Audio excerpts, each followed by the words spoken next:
إلى حضرة النبي المصطفى رسول الله صلى الله عليه وسلم وإلى جميع إخوانه من الأنبياء والمرسلين والأولياء والشهداء والصالحين وجميع الملائكة المقربين وإلى جميع العلماء العاملين والمصنفين المخلصين وإلى مشايخنا مشايخنا ولآبائنا وأمهاتنا وأجدادنا وعلى كل نية صالحة. الفاتحة. أعوذ بالله من الشيطان الرجيم. بسم الله الرحمن الرحيم. الحمد لله رب العالمين الرحمن الرحيم مالك يوم الدين إياك نعبد وإياك نستعين اهدنا الصراط المستقيم صراط الذين أنعمت عليهم غير المغضوب عليهم ولا الضالين رب اغفر لنا ولوالدينا آمين. Bab Taubat hadis nomor ketiga. Susah emang pada nggak bawa kitab.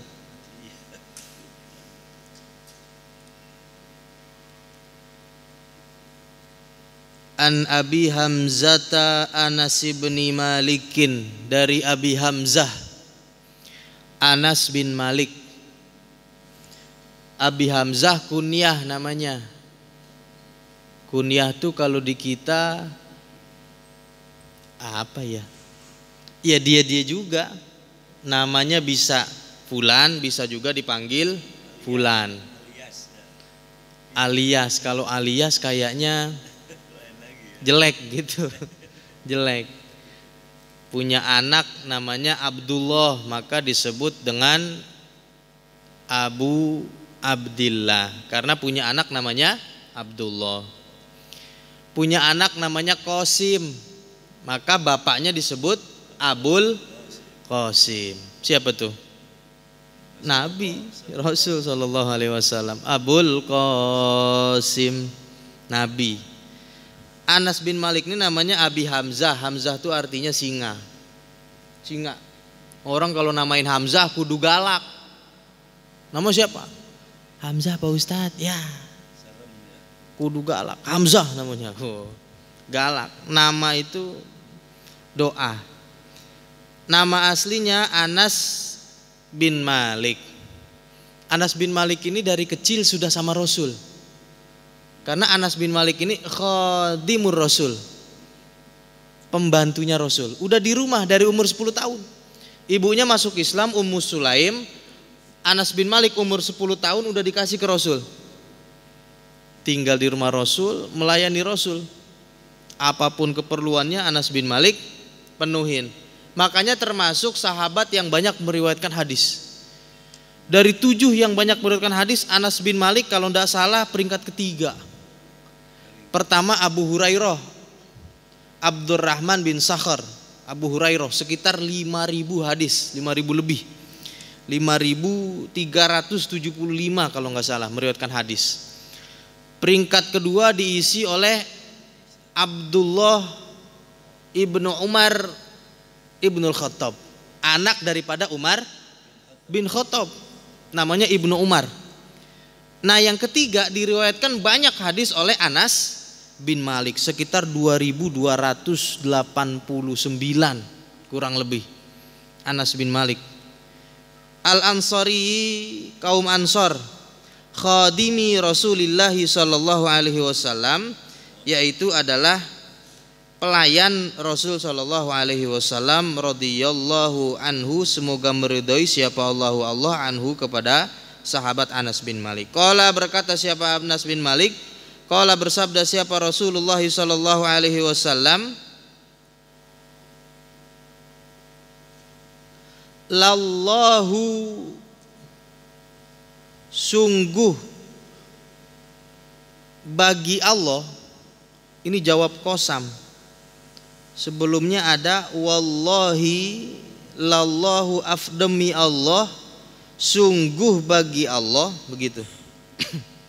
Dari segi ilmu nahu ada yang dibuang. Itu afrahu, lebih senang bitaubati abdihi dengan tobat hambanya, min ahadikum dari salah seorang kalian, sakoto yang kehilangan, ala ba'irihi atas untanya, wa qad adallahu fi ardi falatin, kemudian didapatkan siapa ahadukum hu kepada untanya, fi ardi falatin di gurun Sahara. Ada orang punya unta, untanya hilang di gurun Sahara. Udah cari payah-payah nggak ketemu. Akhirnya tuh unta ketemu, senang apa kagak? Senang. Allah lebih senang dibandingkan senang nih orang. Maksudnya kesenangan Allah tuh lebih senang kalau ada hambanya yang bertobat, dibandingkan daripada orang yang kehilangan ontanya kemudian tiba-tiba ontanya ketemu. Gak ada sebab, gak ada apa, ontanya tiba-tiba ketemu. Muttafaqun alaih. Hadis diriwayatkan oleh Imam Bukhari dan Muslim. Di sini ada kata bolehnya bersumpah. Demi Allah, sesungguhnya Allah itu lebih senang, kata Rasul sallallahu alaihi wasallam. Dalam bahasa fikih disebut dengan halaf. Tidak boleh bersumpah kecuali dengan nama Allah. Enggak boleh bersumpah dengan nama yang lain. Termasuk dalam kitab fikih dengan nama Rasulullah pun itu enggak boleh, makruh kata Imam Nawawi. Apalagi tidak boleh bersumpah kecuali atas nama Allah, dan tidak sah bersumpah kecuali dengan nama Allah. Nggak boleh. Orang kita kan banyak ya, itu nggak boleh. Kecuali Allah. Kalau Allah boleh. Wadduha, demi waktu duha, wong duha Allah yang punya boleh. Kalau kita nggak boleh. Bersumpah, berjanji, yamin namanya. Siapa orang yang bersumpah kejelekan, gak boleh, haram hukumnya dikerjain. Demi Allah, kalau nanti proyek saya jebol, kita pesta-pesta minum-minum, proyeknya jebol, itu janjinya gimana tuh? Udah pakai demi Allah lagi. Haram dilakukan, dia kudu bayar kafarat. Kafarat sumpah. Kalau udah bersumpah, kemudian dia nggak ngelakuin, ada hukumannya. Ntar hukumannya kita lihat apaan. Wa idza halafa ala fi'lin aw tarkin mubahin sunnah fi'luhu. Kalau orang bersumpah sesuatu yang mubah, demi Allah saya akan makan. Apa hukumnya makan? Mubah, boleh. Maka itu kudu dilaksanakan. Karena itu menghormati nama Allah. Seperti dia makan kadukhuli darin, masuk rumah dan lain-lain. Wa idza halafa ala tarkil mandubi au fi'lin makruhin, kalau dia bersumpah meninggalkan yang sunnah, akan mengerjakan yang makruh, pokoknya besok saya kagak puasa Senin. Itu disunnahkan untuk meninggalkan sumpahnya. Berarti dia kalau emang ketemu Senin ya puasa aja. Kalau nggak sama si fulan, nggak sama si anu, gue nggak bakal mau nikah. Boleh nggak sumpah begitu? Misalnya nih sama babaknya nggak sepakat, ayahnya pengen sama si anu, dianya punya pilihan sendiri, kan begitu. Udah bah, pokoknya demi Allah kalau nggak sama dia, aneh nggak mau nikah. Beneran tuh, besok-besok ternyata calonnya ada yang baru. Kucuk-kucuk, dia demen. Nah kan dia udah sumpah kemarin, dia nggak mau nikah kecuali sama si ono. Tiba-tiba datang yang baru, kayaknya yang ini lebih cakep. Akhirnya diambil. Boleh nggak yang model begitu?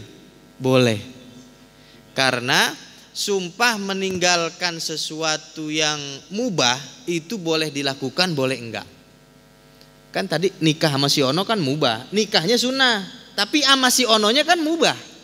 Boleh sama si ono, boleh sama yang lain kan begitu. Nikahnya sendiri hukumnya sunnah. Tapi sama si ononya mubah hukumnya. Itu juga hukumnya boleh. Bayar kifarat tapi kalau dia nggak lakuin, dinikah sama yang lain bayar kifarat. Kifaratnya bebasin budak yang beriman.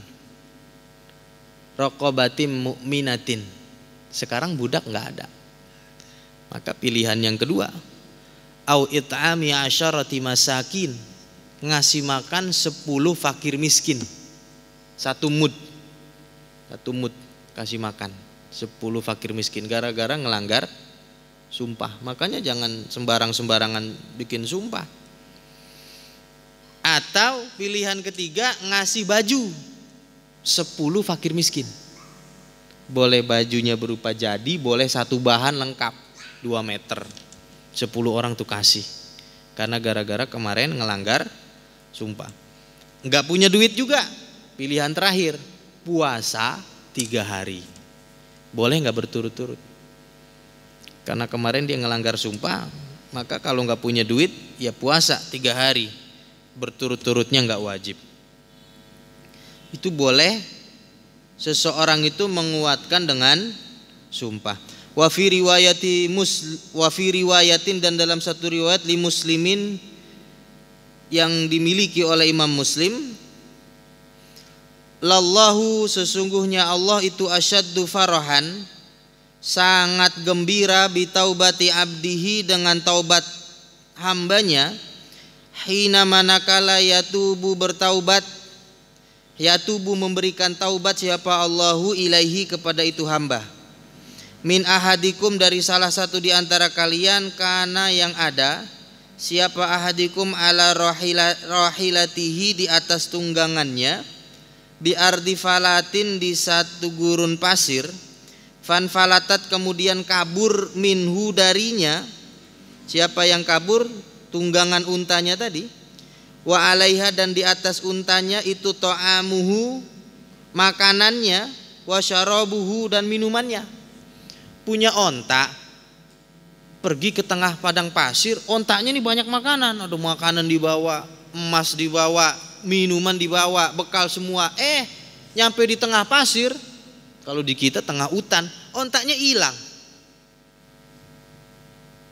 Setelah ontanya hilang, fa'ayisa minha, putus asa nih orang.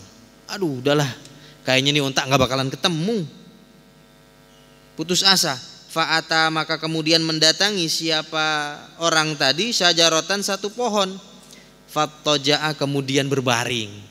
Dibaring tuh orang di bawah pohon. Udahlah capek lah. Ngaso, kalau bahasa kita ngaso. Kayaknya nih ontak gak bakalan ketemu. Kayak kita jalan di hutan bawa mobil. Semua ATM ada di situ.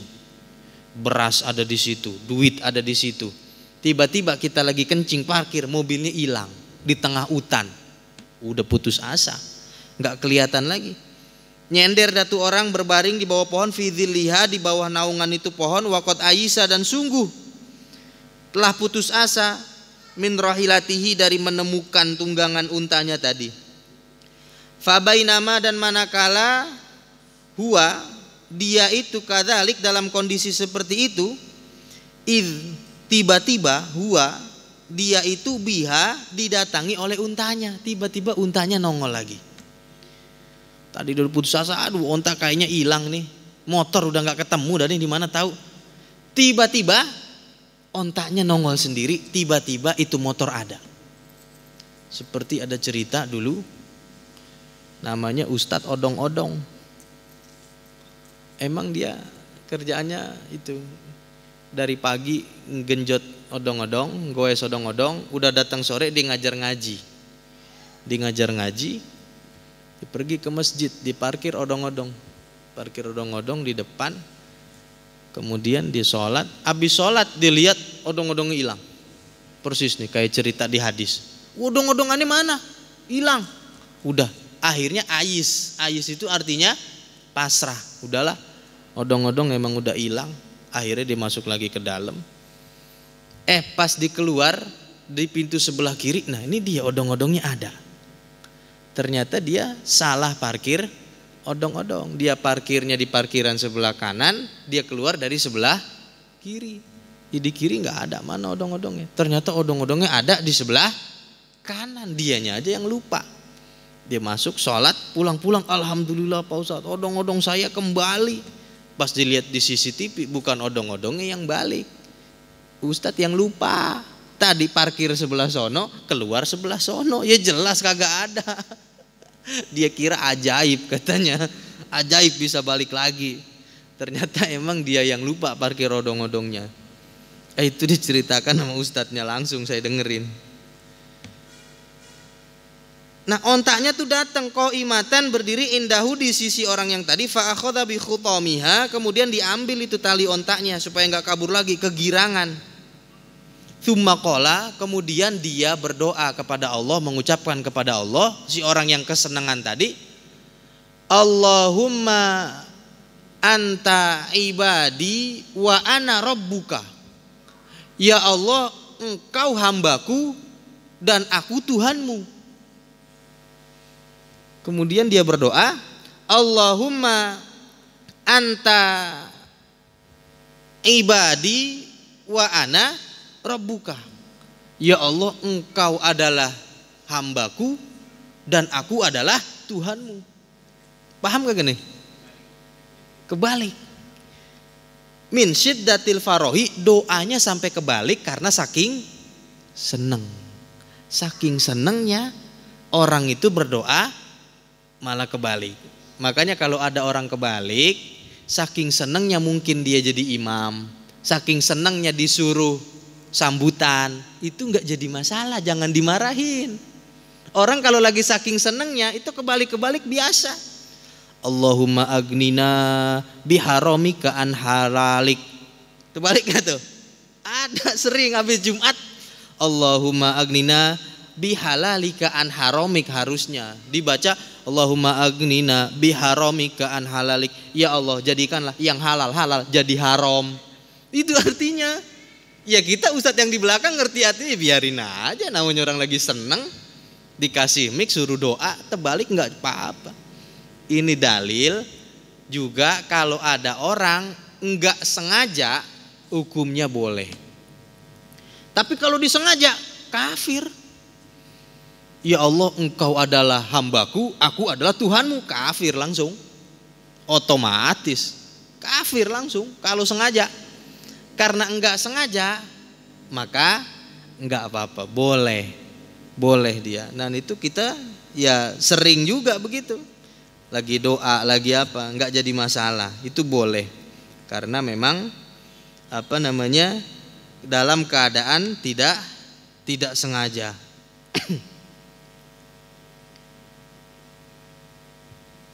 Karena yang boleh tinggi cuman Allah. Siapa yang pernah meninggi? Fir'aun. Fir'aun waktu itu karena melihat Tuhan itu maha tinggi, akhirnya dibuat apa? Piramida supaya dia juga tinggi.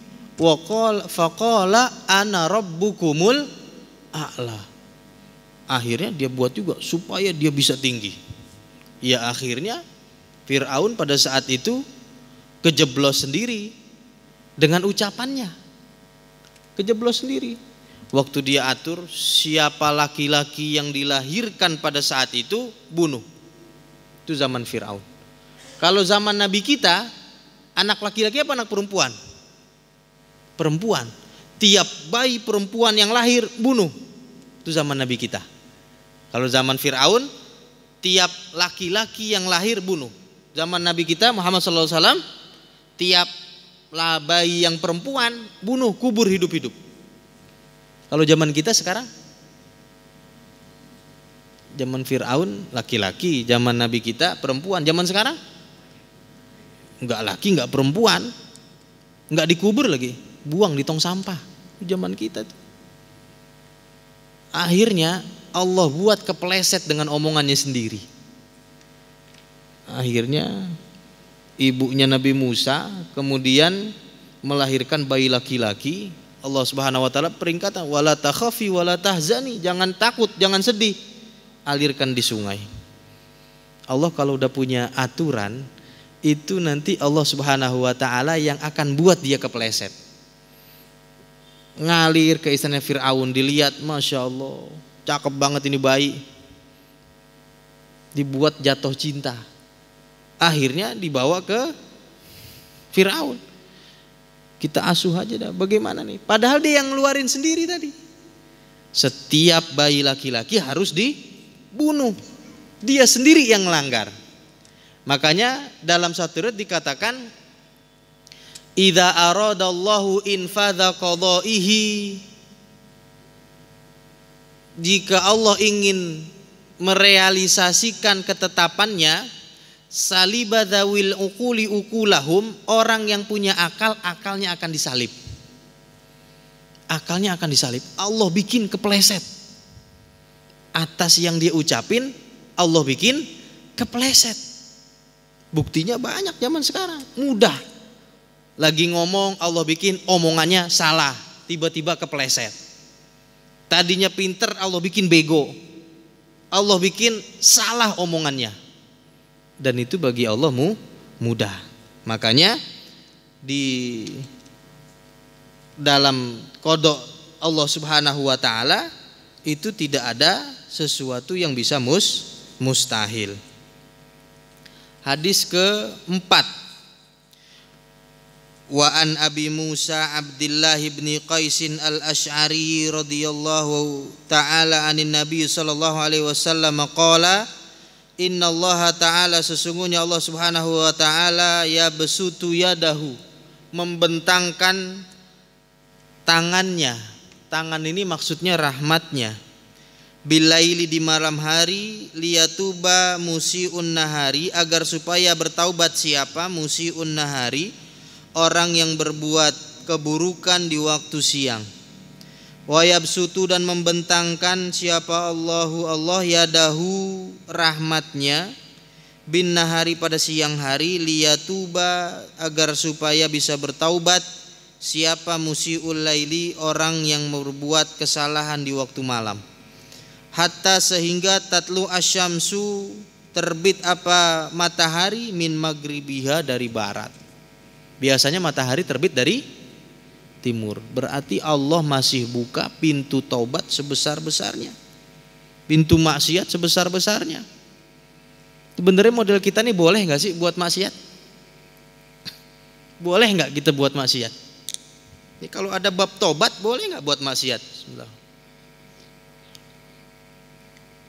Ada orangnya kagak nih? Boleh kagak buat maksiat? Buat maksiat tuh, kata Ibrahim bin Adham, boleh. Tapi ada syaratnya. Nah ini yang gue demen nih, yang begini nih. Ustadz begini nih, gue demen nih.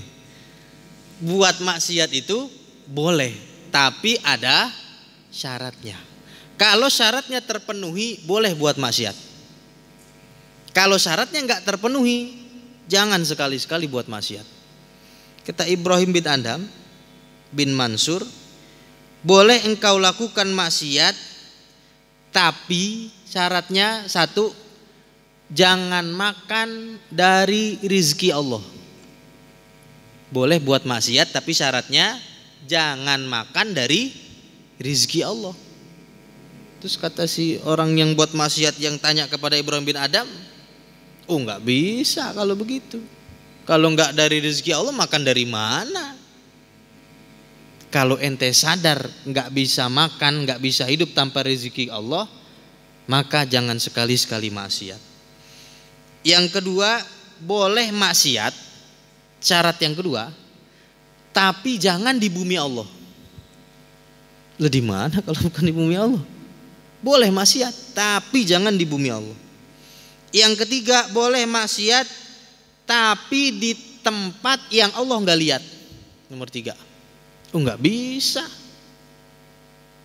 masuk ke gua dilihat Allah, di rumah RW lihat Allah juga, di pasar lihat Allah juga, lihat Allah juga, nggak bisa. Dan yang keempat, boleh maksiat kalau bisa ngundurin malaikat Israel.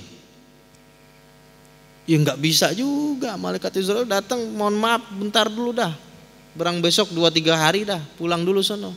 Bisa nggak?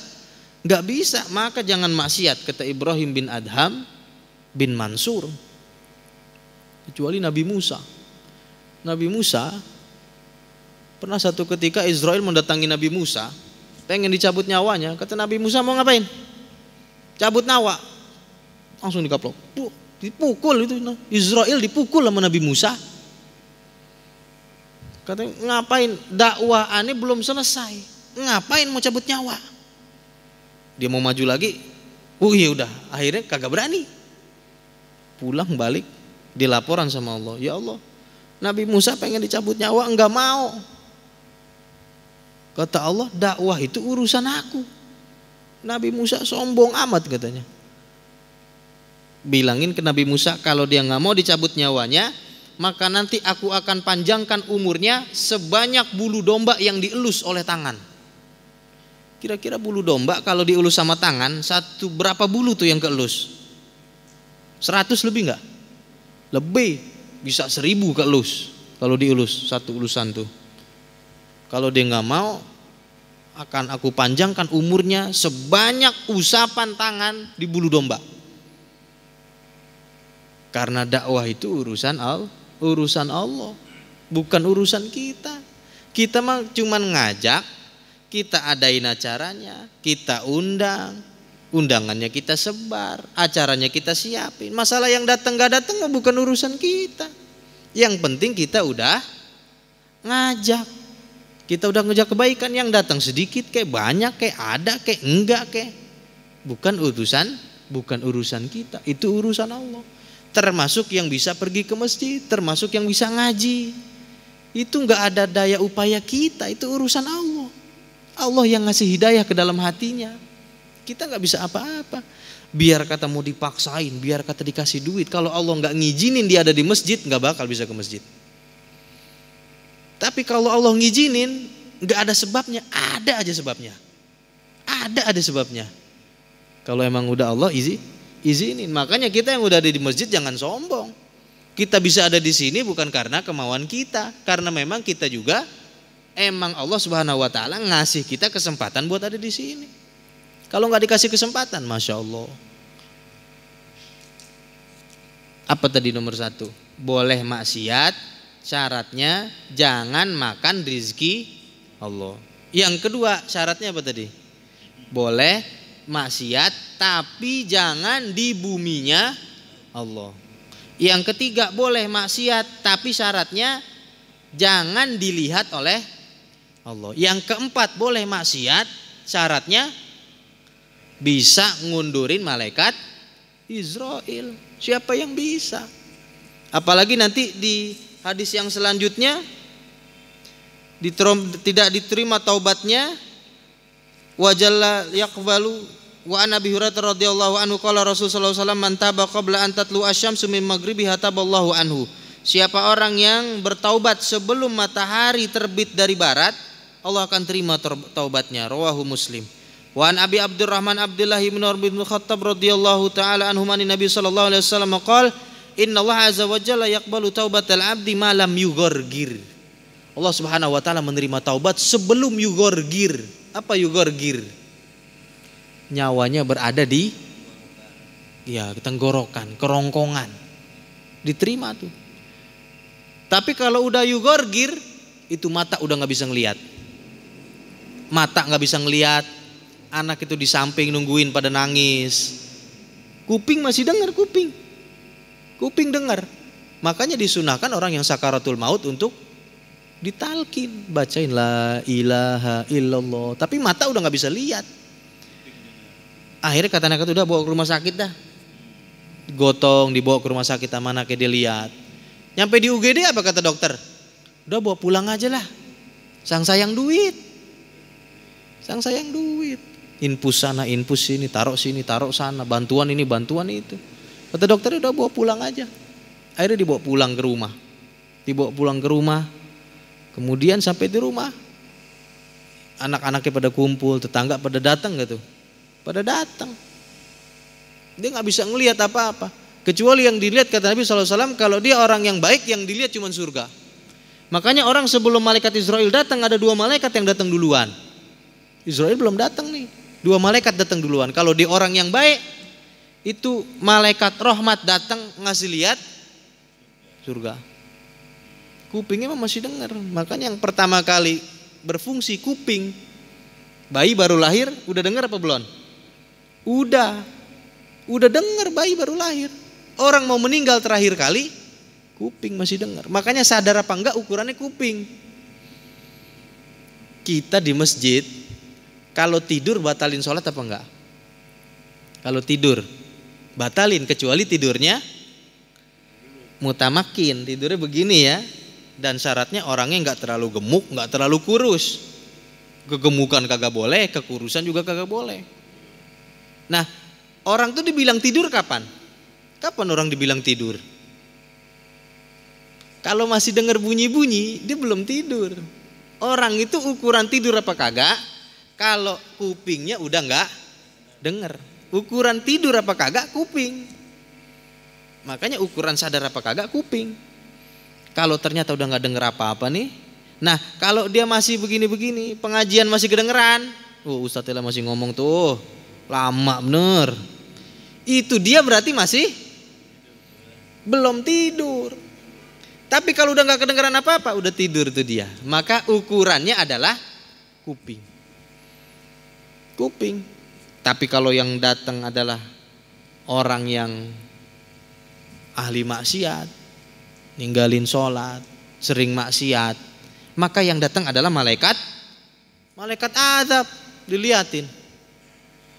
Matanya cuman ngelihat apa yang ada di depannya tuh neraka azab doang. Makanya apa kata si mayit? Akhiruni. Itu teriak seteriak-teriaknya, tapi kita nggak bisa dengar. Itu mayit. Teriak dia. Akhiruni, akhirkan aku, nggak ada yang dengar. Padahal dia itu teriak. Tapi bagi orang yang beriman justru sebaliknya, ajiluni, cepetin. Makanya buat orang yang beriman, kalau ada jenazah disunahkan cepet-cepet diurus.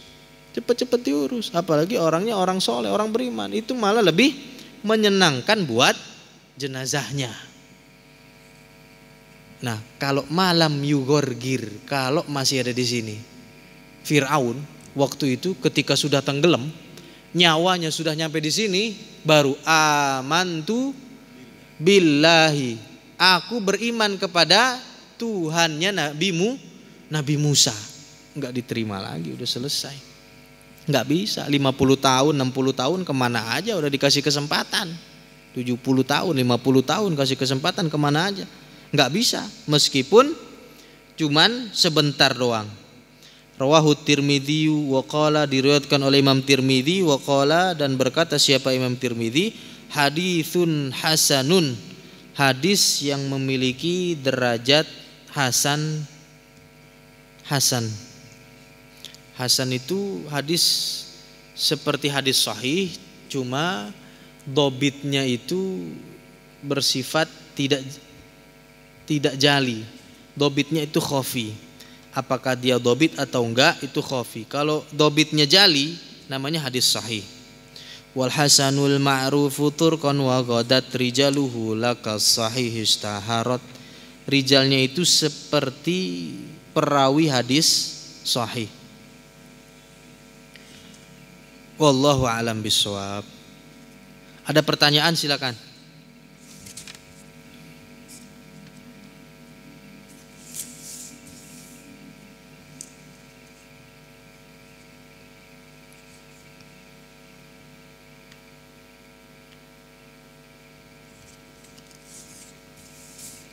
Ada pertanyaan?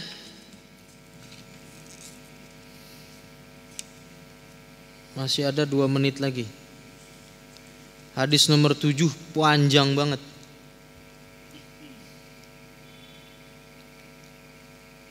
Apalagi kita sekarang nih di bulan, masuk mau bulan Sya'ban, itu bulan diangkat amalan tahunan. Amalan tahunan diangkat itu bulan Sya'ban. Sebagian ulama katakan, ada yang bilang di awal, Ada yang bilang di tengah, namanya nisfu Sya'ban. Ada yang bilang di ujung. Itu macam-macam. Tapi sepakat hadisnya kuat bahwa amalan tahunan diangkat setiap bulan Sya'ban. Kalau harian kan diangkat tiap kapan? Kalau harian 1 hari. 1 hari itu dicatat itu tiap subuh dan asar. Kalau mingguan tiap Senin dan Kamis tadi. Aku ini berpuasa di hari Senin itu karena aku ingin ketika amalanku diangkat aku sedang berpuasa. Sedangkan dalam tahunan bulan Sya'ban. Makanya bulan Sya'ban itu banyak dilupakan oleh manusia, padahal itu 1 bulan yang di dalamnya itu diangkat amalan-amalan.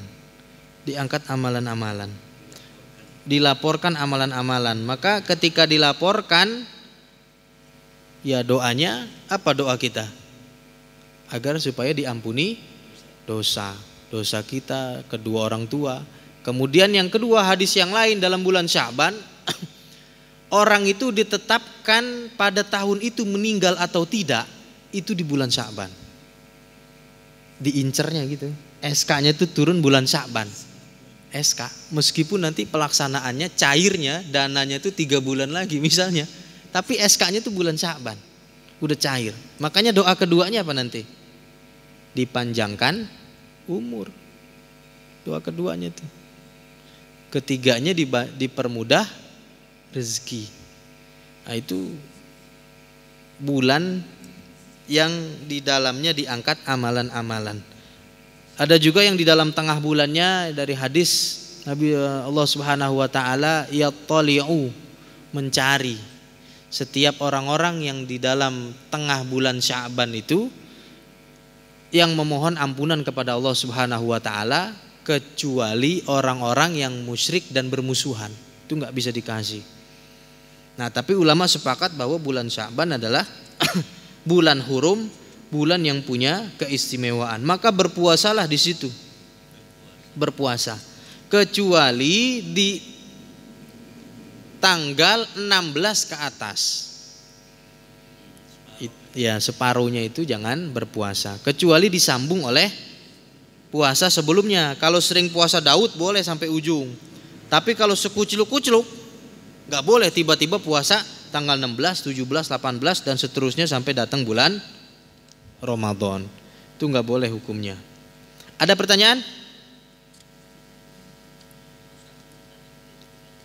Apa tuh?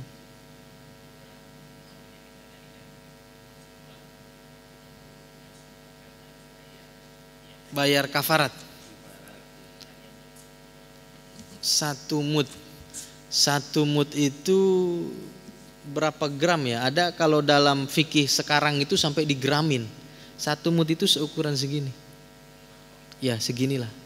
Kalau kita ngambil makanan segini, nah itu segini. 1 mud. Enggak nyampe seliter. Saya lupa gramannya itu rinci. Gram itu oleh Dr. Wahbah Zuhaili itu 1 mud itu dirinci sampai berapa gramnya. Tapi 1 mud itu enggak sampai 1 kilo, enggak. 1 mud. Ya namanya orang ngasih makan sekali makan cukup segini. Misalnya kita ngambil korma, nah segini itu namanya 1 mud. Cuman tangan kita kan tangan orang Indonesia, kalau tangannya tangan Arab ukurannya. Bisa sekilo dia ngambil segini. Boleh dia. Tapi 10 orang, bukan 1 orang. 10 orang kumpulin, kasih. Atau pilihan yang kedua apa tadi? Pakaian. Kalau nggak punya duit juga puasa 3 hari. Bebasin budak nggak ada sekarang. Budak perempuan sekarang udah nggak ada. Kalau zaman dulu masih ada. Namanya sumpah. Dalam bab fikih juga sumpah ada disebut dengan sumpah li'an. Sumpah yang melaknat kepada istri atau suami yang berbuat zina. Sumpahnya 4 kali. Yang kelima sumpahnya dengan laknat Allah. Wal khamisatu al-la'natullahi. Yang kelima itu ada laknatnya. Kalau saya benar dia dilaknat, kalau saya salah saya yang dilaknat. Cuman kan susah menghadirkan bi arba'ati syuhada, 4 orang saksi. Kira-kira bisa nggak ada perzinahan Ada saksi nggak cuma 1, 4. Kira-kira kalau ada 4 orang jadi nggak perzinahan? Ya nggak jadi. Bagaimana bisa? Namanya perzinahan kan jadi karena ada 2 orang. Kan begitu. Ini sulit. Namanya sumpah li'an. Ada lagi sumpah pocong kalau di kita. Sumpah pocong. Sumpah mubahalah namanya. Sumpah mubahalah. Sumpah mubahalah itu ya sumpah laknat tadi itu. Tapi bukan untuk dalam suami istri. Ada lagi pertanyaan? Ya, puasa yang dimakruhkan. Dimakruhkan hukumnya.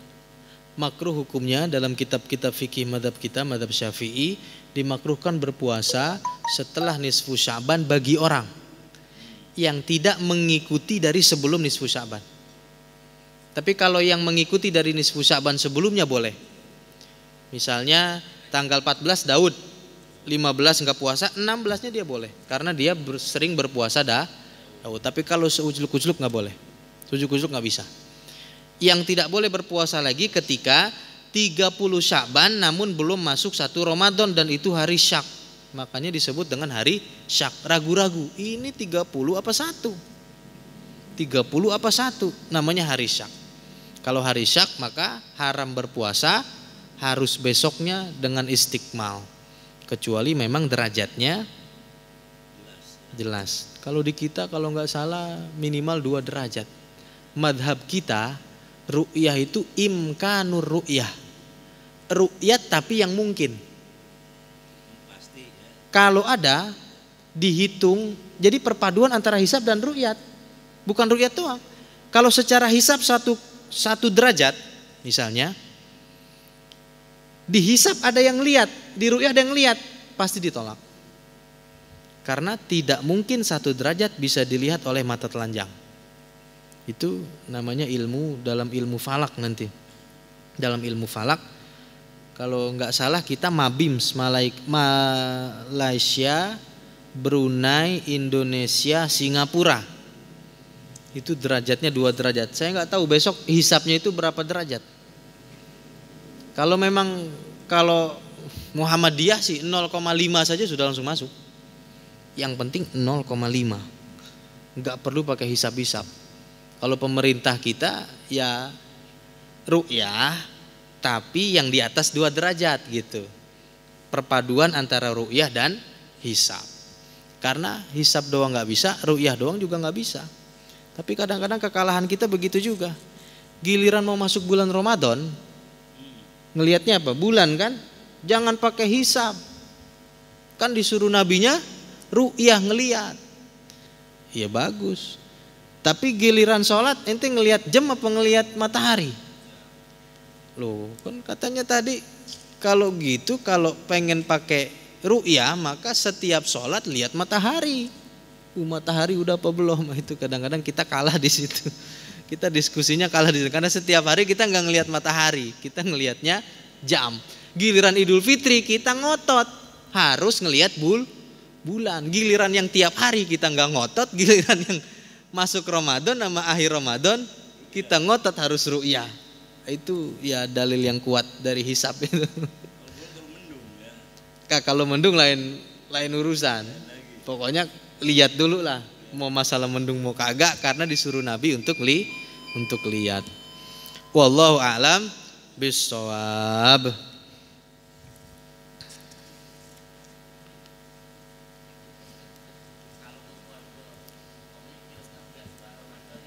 Ya.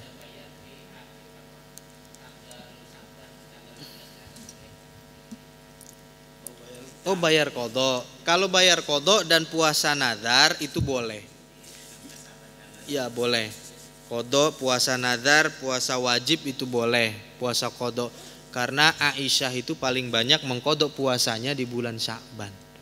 Yang nggak boleh kalau kelewatan. Tahun ini nggak bayar, lewat sampai tahun depan. Maka tahun depan itu kudu bayar fidyah juga. Kodok juga bayar fidyah juga. Gara-gara tahun ini nggak dibayar kodoknya. Nah, itu istri saya hampir 2 tahun.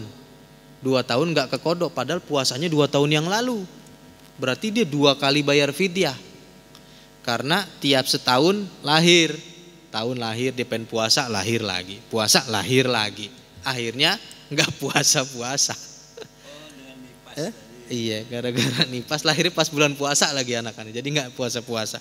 Itu bayar fidyah. Wallahu alam bisawab. Assalamualaikum warahmatullahi wabarakatuh.